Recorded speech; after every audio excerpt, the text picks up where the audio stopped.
Hermanos, el primer mensaje que vimos fue cuando la enfermedad llega a nuestra vida, o sea, y hay aflicción, hay dolor, no sabemos qué hacer. Algunas veces son enfermedades que de verdad dan dolor, hermanos, y nosotros clamamos a Dios y sentimos que Dios no responde, ¿verdad? Dolor de cabeza, de huesos, que hay mareos, nos golpeamos, cosas, y le clamamos a Dios y como que no hubiera respuesta. Luego, el siguiente domingo estuvimos meditando sobre nuestros hijos, ¿verdad? Que han tomado un camino lejos de Dios, los vemos que van a destruirse. Lo vemos y no los podemos detener. No podemos decirle, ya no podemos obligarlo a sentarlo y decirle eso no lo hagas, porque ellos ya tienen su autonomía, digamos, ¿verdad? Equivocada, pero la tienen. Ya cuando son mayores de 18, hermanos, ya no podemos, no tenemos control sobre ellos, menos si no se lo enseñamos a respetar a sus padres. El tercer domingo, el domingo pasado, hermano, estuvimos viendo el dolor que genera cuando una pareja tiene dificultades, ¿verdad? Son áreas de la vida que nos generan dolor, ¿verdad? Cuando uno ha entregado el interior, o sea, sus sentimientos, su alma a una persona y luego la otra persona falló y engañó, hubo un engaño. Duele, hermano, duele en el interior. Y buscamos a Dios y no se resuelven los asuntos. Y en ese dolor siempre hemos visto que la esperanza es Jesús. Él nos da el alivio. Pero también, hermanos, también hay una situación que esas cosas de las que hemos hablado, la mayoría, hermanos, nosotros la hemos buscado.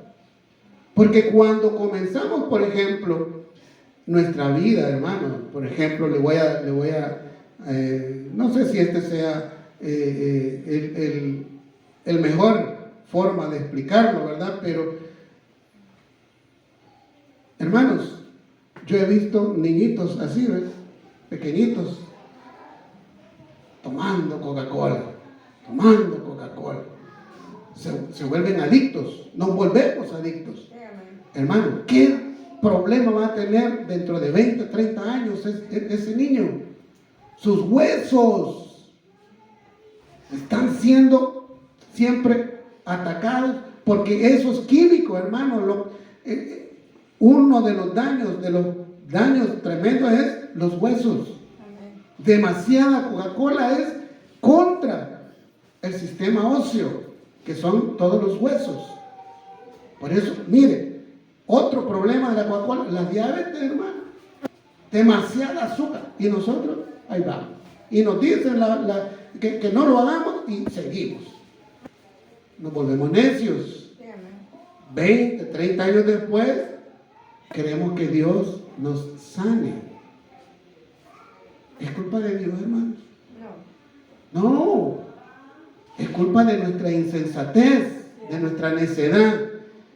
Cuando anduvimos de novios y allá, ¿verdad? Anduvimos y nos decían, mira, no te conviene, esa persona no te conviene. Mira, se comporta así, mira, hace esta acción y lo otro, mira, no te conviene. Pero como andamos cegados, no nos detenemos y seguimos. Pasan 2 años, 6 meses, 3 años, o ya. A la mujer queda abandonada. O también el hombre, algunos hombres quedan abandonados. ¿Por qué? Por no poner atención. Por querernos dejar llevar por nuestra necedad. ¿Es Dios culpable de eso? No. Hoy vamos a enfocarnos igual con nuestros hijos, hermanos. Miren, yo vi un ejemplo, estaba leyendo un poco del águila. Fíjense que el águila, hermanos, pone su nido en las alturas, ¿verdad? En los árboles altos.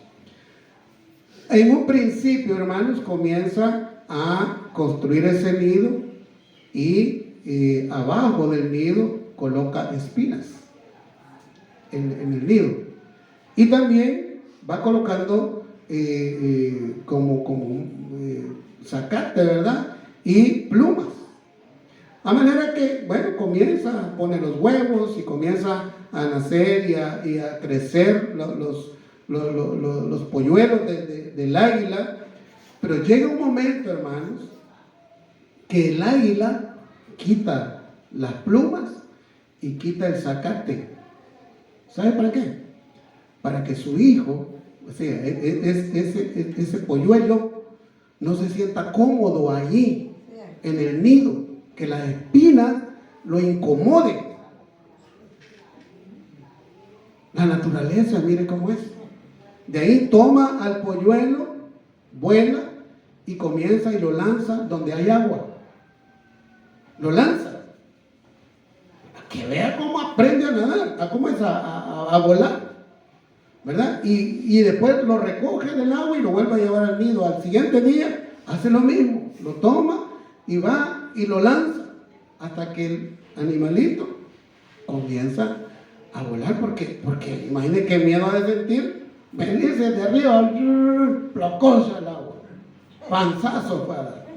Hermanos, la naturaleza nos enseña que nosotros tenemos que enseñarle a nuestros hijos que no es fácil la vida, que hay que trabajar, que hay que luchar, hay que esforzarse, hay que buscar ideas que nos ayuden. Está bien que faciliten la vida, está bien, pero ¿cómo alguien va a encontrar una nueva manera de lograr dinero si todo lo tiene en la casa? No va a despertar, no va a desarrollar. Y todo eso son cosas que al final, imagínense un hijo de unos 30 años que no quiera ir a trabajar porque no sabe nada que hacer. ¿Qué va a pasar cuando papá o mamá mueren? ¿Qué va a suceder? Muy bien. A veces la tragedia ocurre como castigo directo de Dios. Y como ejemplo, hermanos, vamos a tomar a Coré. Eso está allá en Números 16, ¿verdad? Coré había sido instruido de que cuando fueran a la batalla no se trajesen nada. Y él se trajo unos mantos y unas piezas de oro y las guardó en su tienda. Y, bueno, se dio el caso de que Dios le dijo a Moisés, ahí hay un anatema, hay un desobediente, sabiendo hacer lo bueno, no lo hizo, no obedeció. De manera que, ¿qué le sucedió a Coré? Que él, cuando descubrieron que él tenía aquello que era prohibido traerlo, se abrió la tierra y se los tragó a él y a su familia. A él y a su familia. Es un castigo directo de Dios. Suceden esas cosas cuando abiertamente desobedecemos lo que Dios dice. También, hermanos, hay consecuencias por el pecado de la persona, como vemos con David, el rey David. Hermanos, David sabía lo que no le gusta a Dios y lo hizo. ¿Qué son cosas que hizo? Él adulteró, él mató, él mintió, es decir, estuvo en rebelión de lo que Dios no quería que hiciera. Y al final perdió a 4 hijos, el rey David. Pero es una tragedia. Imagínense que un hijo de David violó a la otra hija, el hermano, hermanastra. Luego el hermano de aquella hija mató a este. Una tragedia en la familia. Por el pecado, desobediencia de esa persona, de David, digamos. Pero también, hermanos, hay otras tragedias que suceden en nuestra vida porque nosotros vivimos en un mundo caído, en un mundo que está afectado desde que Adán desobedeció y que le da al hombre, dice allá en Génesis, cardos y espinos, es decir, problemas y angustias. Y le dijo Dios a Adán que con el sudor de su frente iba a comer, es decir, iba a trabajar para ganarse el sustento. Ya no se lo iba a dar Dios así como se lo había dado al inicio, que Adán trabajaba, hermano. Adán trabajaba porque él andaba poniendo nombre a todas las cosas y él hacía sus cosas, pero él solo, Dios le daba el alimento. Pero ahí lo sentenció a que tenía que trabajar para el sustento de él. La naturaleza fue castigada. Toda la creación fue castigada a consecuencia de la desobediencia de Adán. Ahora, algunas veces nosotros nos preguntamos cosas, nos hacemos preguntas. ¿Debería sufrir un creyente? Alguien que ya recibió a Jesús en su corazón, alguien que le está luchando contra las cosas del mundo, alguien que ha nacido de nuevo, ¿debería sufrir en este mundo? Yo muchas veces les he contado que antes yo me preguntaba, hermanos, que ¿por qué Dios, si yo ya había nacido de nuevo, por qué me dejó aquí, en esta tierra? ¿Por qué si yo ya era salvo, y lo creo porque la Biblia lo dice, por qué no me llevó de una sola vez? ¿Por qué tuve que quedarme? Imagínense, yo recibí al Señor en el 95, en agosto de 1995. Yo me acuerdo la fecha y hora y la manera en que yo recibí a Jesús. ¿Por qué me dejó? ¿Por qué lo dejó a usted también si usted ya recibió a Jesús en su corazón? ¿Por qué? Pues nos dejó, hermanos, porque es el medio que Él necesita para que el resto de la humanidad sea salvo, que conozca el plan de salvación. Y en el camino debemos obedecer. Fíjese que yo comparo muchas veces mi vida, ¿verdad? Que desde que nací de nuevo, me costó quizás 10 años, ya les he contado, 10 años ir comprendiendo la Biblia, salir de todas mis andanzas y mis costumbres que yo tenía antes de recibir al Señor en mi corazón. Todavía yo seguía y estaba en esa lucha, ¿verdad? Porque mi carne quería, pero ya la nueva criatura me decía, no, eso no. Y estaba esa lucha, ¿verdad?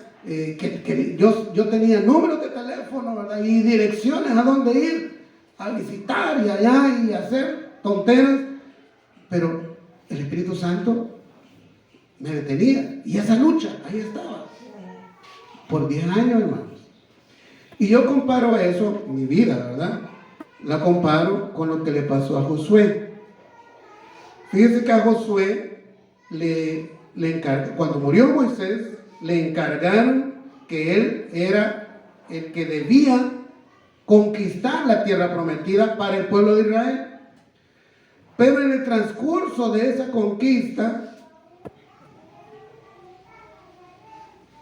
no hizo tal cual Dios le dijo, sino que Josué comenzó a ver algunas cosas y no las venció, no luchó por vencerlas, sino que adoptó cómo era la vida de aquellos y por eso el pueblo de Israel se hizo idólatra, porque no venció todo lo que había en esa tierra que Dios le había dado permiso que la conquistara.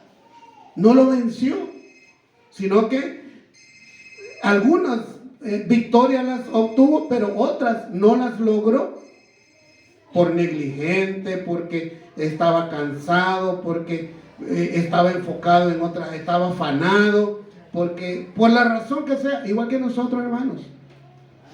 Algunas veces yo he visto personas que sí lograron el alcohol, lo vencieron, el fumar, lo vencieron, la droga, lo vencieron.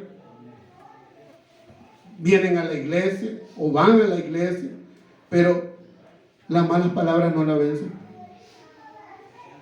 Aquí en la iglesia no dicen, no ofenden a nadie, pero yo he escuchado, hermanos, personas que van a la iglesia y en la calle, como que fuera uno de los que están sentados ahí en las gradas, grandes palabrotas, chistes de los verdaderamente robos, y dice ser creyente. Esa parte no se la ha dado a Jesús, no se la ha entregado. Y por eso cuando nosotros tenemos una tragedia, un problema serio, algo que llegó así de repente, buscamos a Dios y sentimos que Dios no nos escucha. Cuando en la Biblia dice que todo lo que yo le pida a Dios, al Padre, en el nombre de Jesús, Él lo va a hacer. Amén. Pero ¿y por qué no sucede?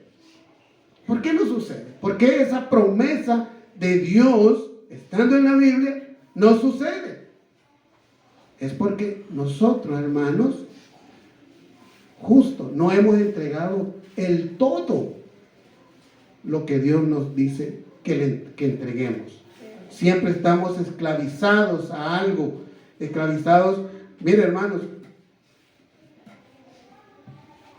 usted me puede tachar en este momento de legalista, me puede decir que yo soy muy legalista, pero mire, hermano, aquel que sabiendo, conociendo, que nos dice aquí en la Biblia que nosotros debemos guardar un día, al menos un día para el Señor, y nosotros en el afán del trabajo ni siquiera queremos ir a la iglesia, porque no, es que el domingo es cuando más vendo, no, es que me van a pagar doble por ir a trabajar.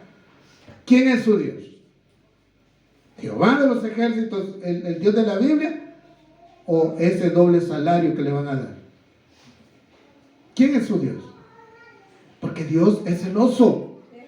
Eso está allá en Éxodo 20, versículo 4. Dice que Él es un Dios celoso. Ahora bien, fíjense que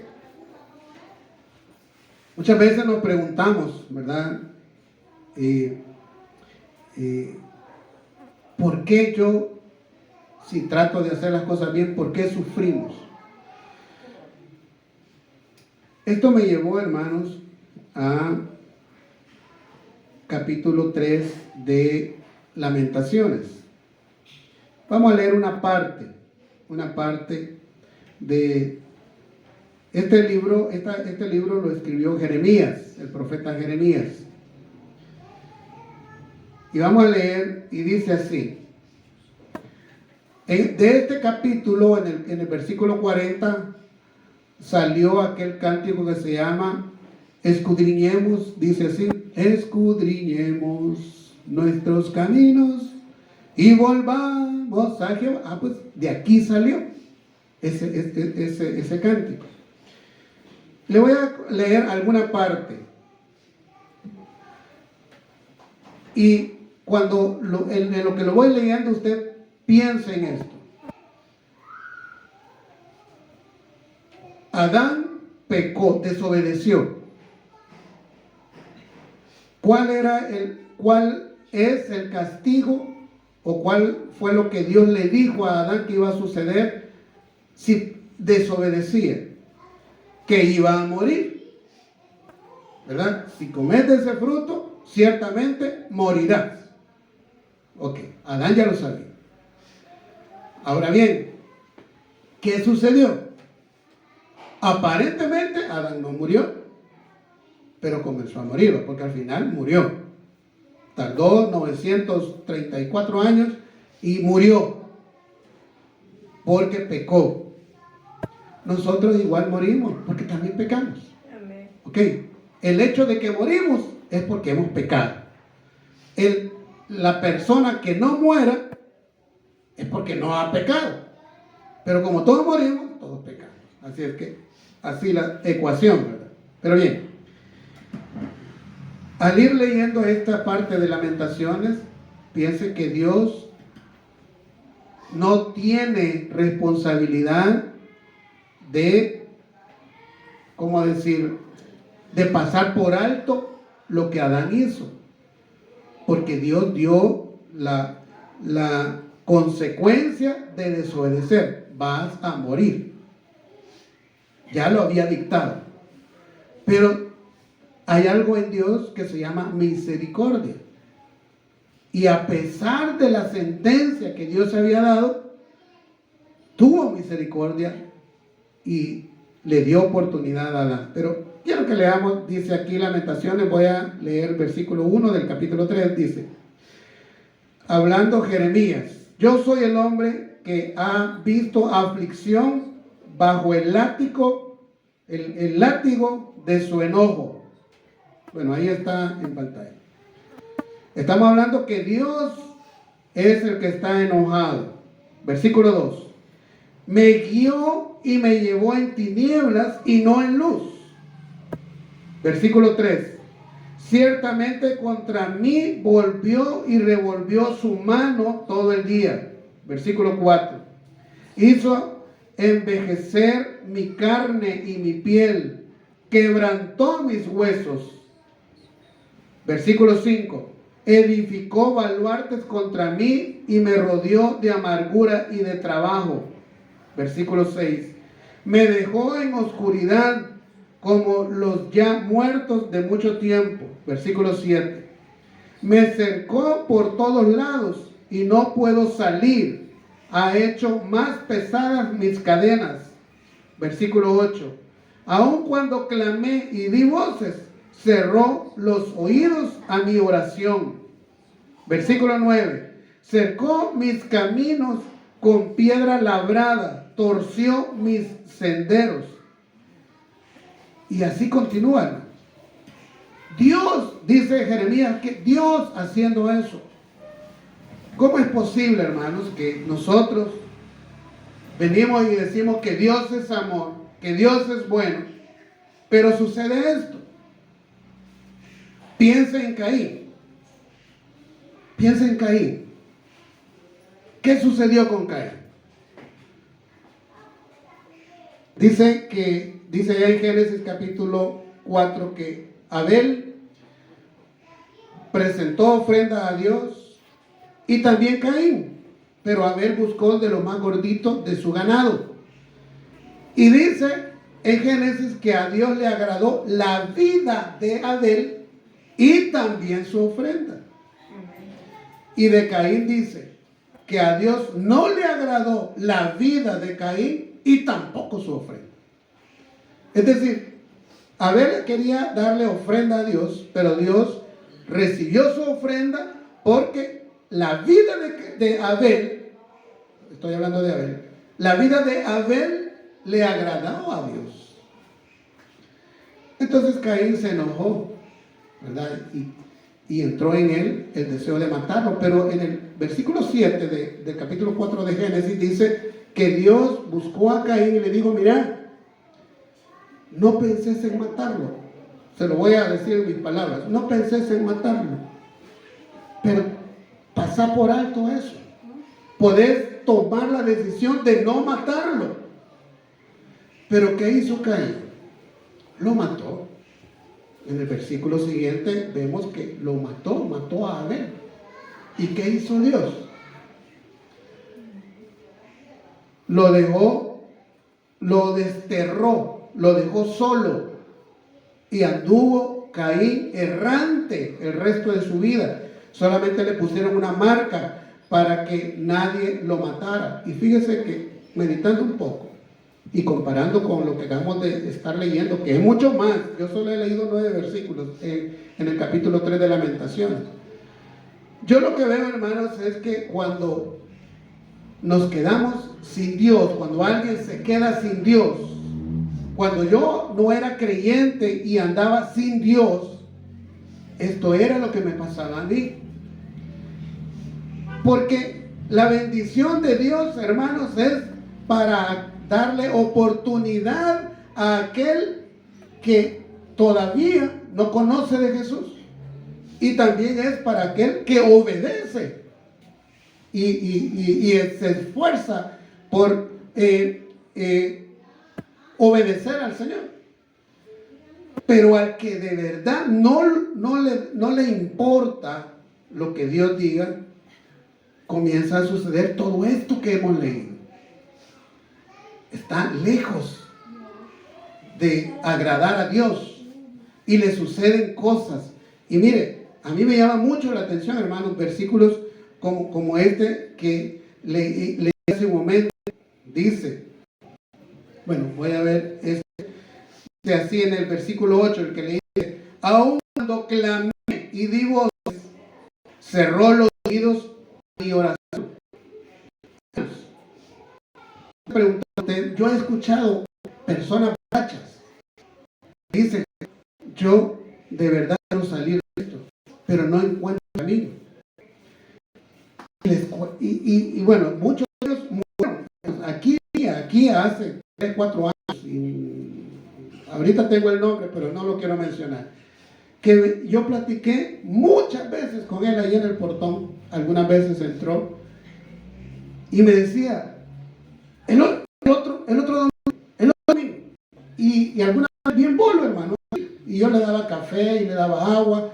Alguna vez se bañó ahí en la esquina porque andaba todo sucio, y hermanos, murió. Algo pasaba allí con él, que él quería encontrar a Dios, pero estaba que no encontraba el camino.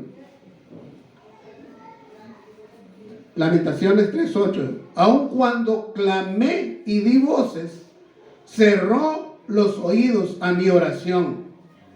Esto me impacta a mí, hermanos, porque me dice de que cuando nosotros pasamos el lindero, digamos, o pasamos el límite de la misericordia de Dios, Dios es firme en su reto. Morirá. De verdad que aquel que conoce la Biblia y se revela y no obedece, cae en esa situación. El que no conoce la Biblia, en mi opinión, hermano, todavía tiene oportunidad, porque Dios dice allá en las cartas de Pedro que quiere que toda la humanidad sea salva. Entonces, el que no conoce de la Biblia, Dios le va a dar la oportunidad. Pero una vez que conozca esa oportunidad, que conozca esa verdad, Dios se la va a exigir. Eso leemos que Pedro dice que cuando yo soy necio y no salgo de mi pecado, es mejor no haber conocido la verdad. Es mejor no haberla conocido. Pero como todos la deben conocer, porque Dios es igual con todos, cuando la conocemos debemos seguirla. Ahora, ¿por qué estoy hablando de todo esto de lamentación, hermanos? Es porque la pregunta que yo me hice hace un momento es: ¿debe sufrir el creyente? ¿Debe sufrir? Pues la respuesta es no. No debe sufrir. ¿Pero por qué sufrimos? Porque nos volvemos desobedientes. Por esa razón. Porque llega a nosotros toda esa consecuencia por desobedecer. Y usted, si tiene la curiosidad, puede ir allá al capítulo 28 de Deuteronomio, del versículo 16 en adelante, y ahí usted va a leer todo lo que le va a suceder si no obedece. Y ahí está hablando de creyentes, hermanos. Está hablando de personas que conocen el mandamiento de Dios, porque el Señor dice: si no obedeces mis mandamientos ni mis preceptos, te va a suceder, y comienza a describir todo lo que va a suceder. Y ahí habla de pobreza, calamidad, de enfermedad, habla de hambre, habla de que los enemigos van a venir y van a llegar y se lo van a acabar. De todo eso habla. Porque simplemente Dios, al que es necio, lo deja solo. Bueno, tengo acá otra pregunta. Solamente la voy a señalar porque ya se fue el tiempo. Dice, ¿por qué hay tanto sufrimiento en el mundo? ¿Por qué si Dios, la gente dice, ¿por qué si Dios es bueno, por qué permite el sufrimiento en el mundo? Si vemos que en Génesis 1:31 dice, y vio Dios todo lo que había hecho, y he aquí que era bueno en gran manera, y fue la tarde y la mañana del sexto día. Lo que Dios hizo era bueno. Pero ¿por qué hay sufrimiento en el mundo? Y vemos en Romanos 5:18, voy un poquito a la carrera, dice, así que, Romanos 5:18, así que, como por la transgresión de uno vino la condenación a todos los hombres. Y también en Romanos 8:22 dice, porque sabemos que toda la creación gime a una está con dolores de parto hasta ahora. Y no solo ella, sino que también nosotros mismos que tenemos las primicias del Espíritu, nosotros también gemimos dentro de nosotros mismos, esperando la adopción, la redención de nuestro cuerpo. Y rapidito le voy a leer Filipenses capítulo 3, versículo del 20 en adelante. Dice, mas nuestra ciudadanía está en los cielos, de donde también esperamos al Salvador, el Señor Jesucristo, el cual transformará el cuerpo de la humillación nuestra para que sea semejante al cuerpo de la gloria suya, por el poder con el cual puede también sujetarse a sí mismo todas las cosas. Así que, hermanos míos, amados y deseados, gozo y corona mía, estad así firmes en el Señor amado. Hermanos, ¿por qué hay sufrimiento en el mundo? Hermanos, no es que Dios la permite. No es que Dios la genera, no es que Dios la genera, no es que Dios quiere hacer maldad, no. Es el hombre. Fíjense que Jeremías dice que el corazón del hombre es engañoso y es perverso y de continuo busca el mal. Entonces, la maldad en el mundo está, ¿sabe por qué? Porque Dios ha permitido que tengamos libre albedrío y respeta la decisión que tomamos. Él le dio esa oportunidad al hombre, y entonces el hombre que no busca a Dios busca la maldad, y entonces se genera maldad en el mundo, influenciado por el enemigo, por el demonio, por Satanás, porque es allí donde el hombre que tiene dinero, que tiene poder, oprime al que no lo tiene, y esa es maldad. Va en contra del derecho del hombre, y Dios no ve bien eso. Y cuando suceden tragedias en nuestras vidas, mis hermanos, Chávez, bueno, ya se lo mencioné, algunas veces porque nosotros hemos pecado directamente contra Dios, y otras cosas, otras situaciones, porque estamos viviendo en un mundo caído, en un mundo perverso.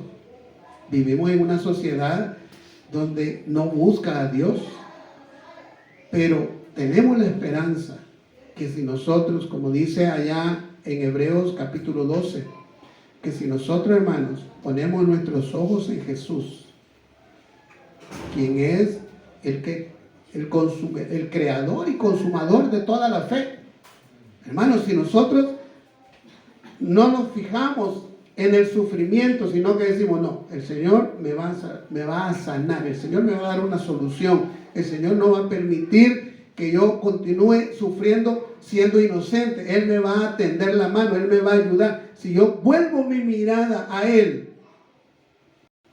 y confío en Él,